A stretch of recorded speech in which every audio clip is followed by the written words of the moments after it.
Hello everyone, कैसे हो आप सभी। स्वागत है आपका अपने चैनल टीचिंग विद वाणी में। आई होप आप सभी अच्छे होंगे और अपनी तैयारी को बेहतर कर रहे होंगे।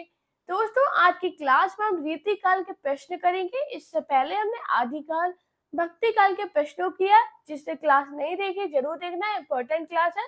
तो चलिए आज की वीडियो को स्टार्ट करते हैं। उससे पहले अगर आप चैनल में पहली बार आए हो, चैनल को सब्सक्राइब कीजिए, वीडियो को लाइक कीजिए, कमेंट में जरूर बताना आपको मेरी क्लास कैसी लगी। आज का हमारा पहला क्वेश्चन है, भाषा भूषण के रचनाकार है भूषण मतीराम जसवंत सिंह पद्माकर। हाँ जी, भाषा भूषण के रचनाकार कौन है? तो दोस्तों, आप सभी को पता है जो भाषा भूषण है इसके रचनाकार जसवंत सिंह है। इसका राइट आंसर है ऑप्शन सी। बाकी बात करें भूषण, भूषण की कौन सी रचना है, तो आपको याद रखना शिवराज भूषण। कौन सी रचना है? शिवराज भूषण। ये किसकी रचना है? भूषण की रचना है। मतीराम की इंपॉर्टेंट रचना कौन सी है, तो आपको याद रखना ललित ललाम। कौन सी है?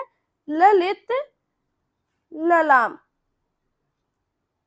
और बात करें पद्माकर, पद्माकर की कौन सी रचना है, तो आपको याद रखना गंगा लहरी। कौन सी है? गंगा लहरी। क्वेश्चन क्या था? भाषा भूषण के रचनाकार कौन है? आपको याद रखना जसवंत सिंह। के सब कठिन काव्य के प्रेत है, यह कथन किस आलोचक का है? हजारी प्रसाद द्विवेदी, विद्यापति रामचंद्र शुक्ल, राहुल साकेत्यायन। हाँ जी, के सब कठिन काव्य के प्रेत है, यह कथन किस आलोचक का है? तो दोस्तों, आपको याद रखना के सब कठिन काव्य के प्रेत है, यह कथन आचार्य रामचंद्र शुक्ल का है। इसका राइट आंसर है ऑप्शन सी।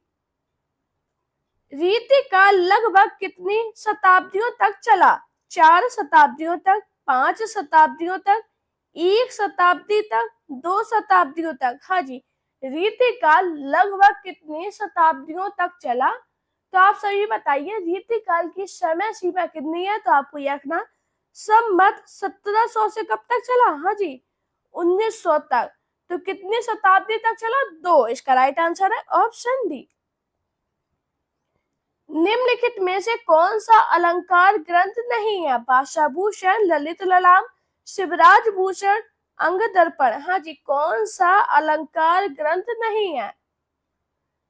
तो दोस्तों, आपको याद रखना अंग दर्पण अलंकार ग्रंथ नहीं है। इसका राइट आंसर है ऑप्शन डी।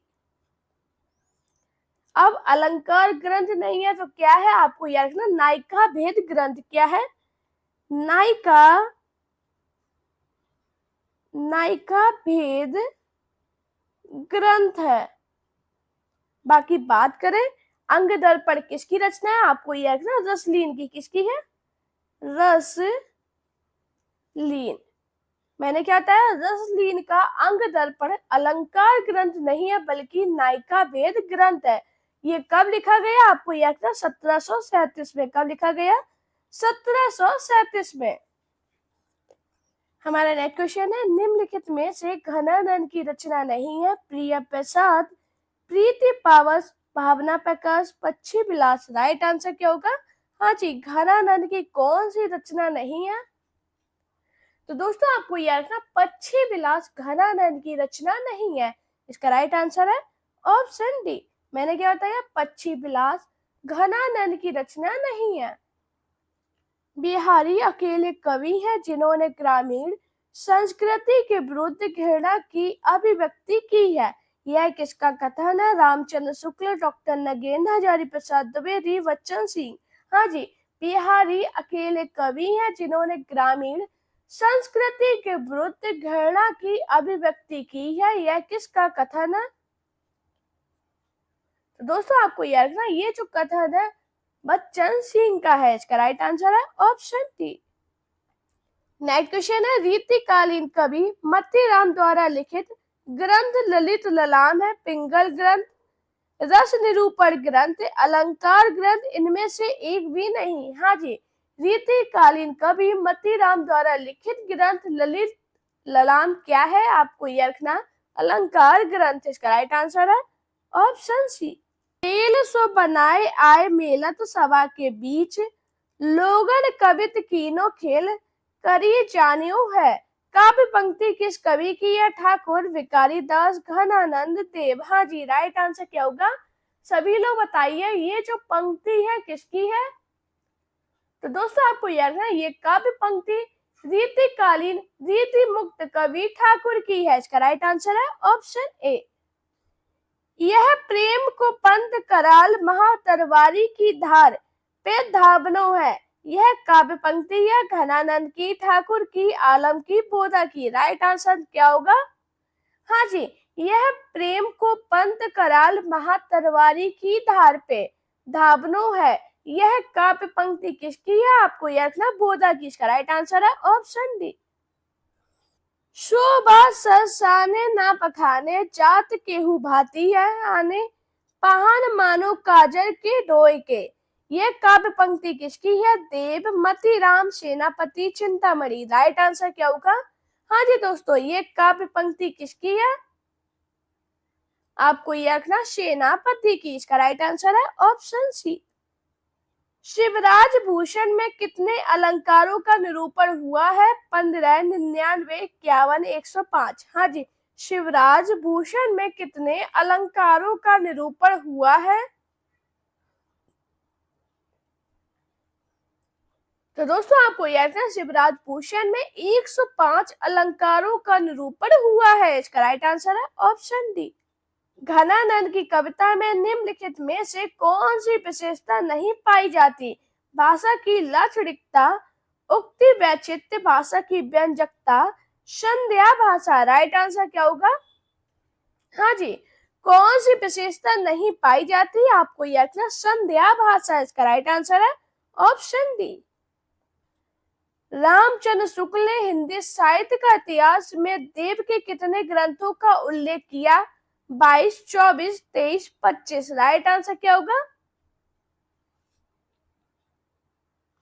हाँ जी दोस्तों, तो आपको याद रखना रामचंद्र शुक्ल ने हिंदी साहित्य का इतिहास पे देव के 23 ग्रंथों का उल्लेख किया है। इसका राइट आंसर है ऑप्शन सी।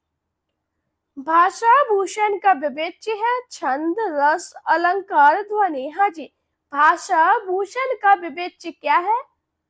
तो दोस्तों आपको याद रखना भाषा भूषण का विवेच्य अलंकार है। इसका राइट आंसर है ऑप्शन सी।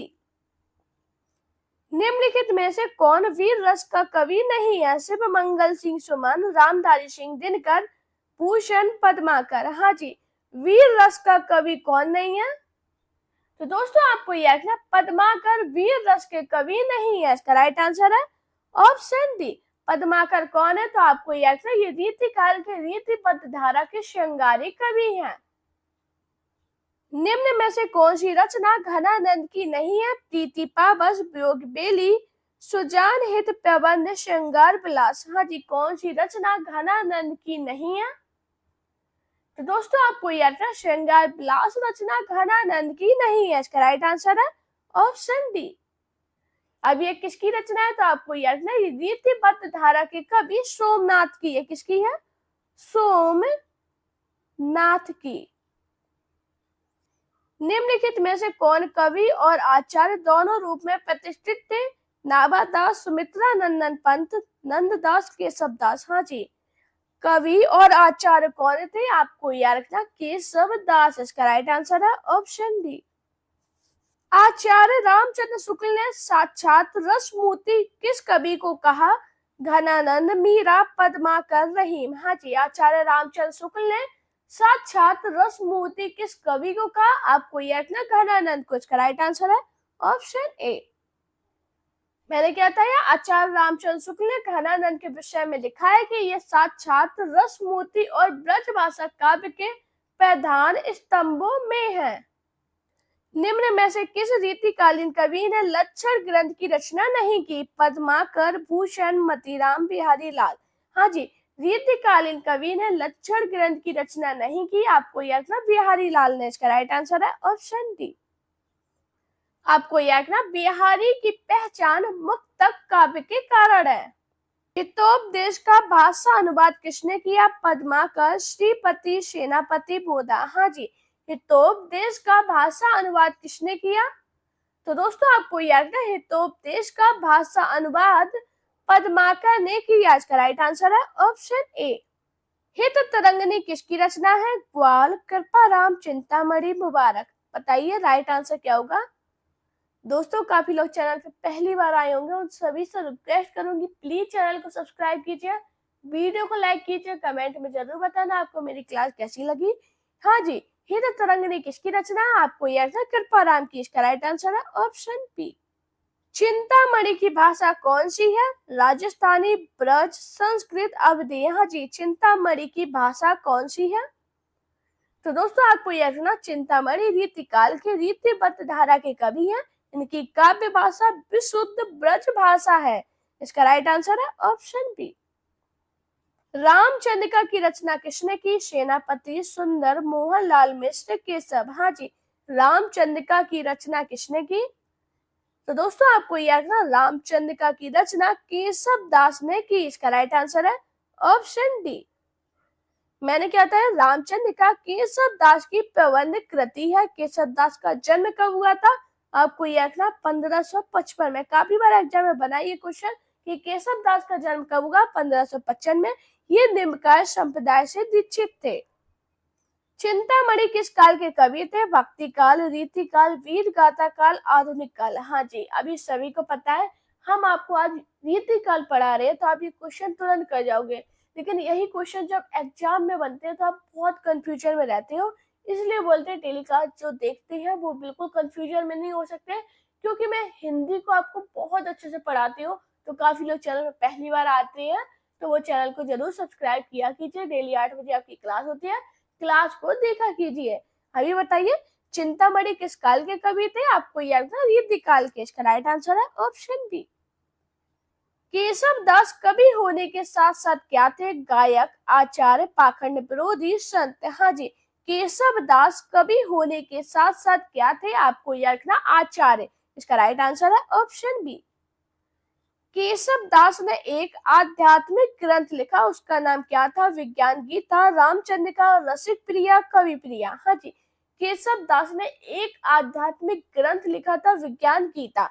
बहुत इंपॉर्टेंट और काफी बार आपके एग्जाम में पूछा भी गया है, तो आपको याद रखना केशव दास ने एक आध्यात्मिक ग्रंथ लिखा, उसका नाम विज्ञान गीता था। इसका राइट आंसर है ऑप्शन ए।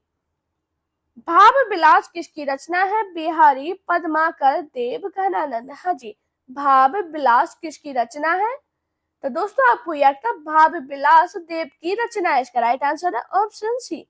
बात करें भाव विलास, इसकी सन कितनी है, तो आपको याद था 1689। ये क्या है, तो आपको याद था इसमें रस एवं नायक नायिका भेद का वर्णन किया गया। यह पंक्ति किस कवि की प्रशस्ति में कही गई है, चाहे के रंग में भीजो हो, बिछड़े मिले प्रीतम, शांति न माने, देव, आलम, घनानंद, पद्माकर। राइट आंसर क्या होगा, तो आपको याद है ये जो पंक्ति है घनानंद की प्रशस्ति में कही गई है। इसका राइट आंसर है ऑप्शन सी।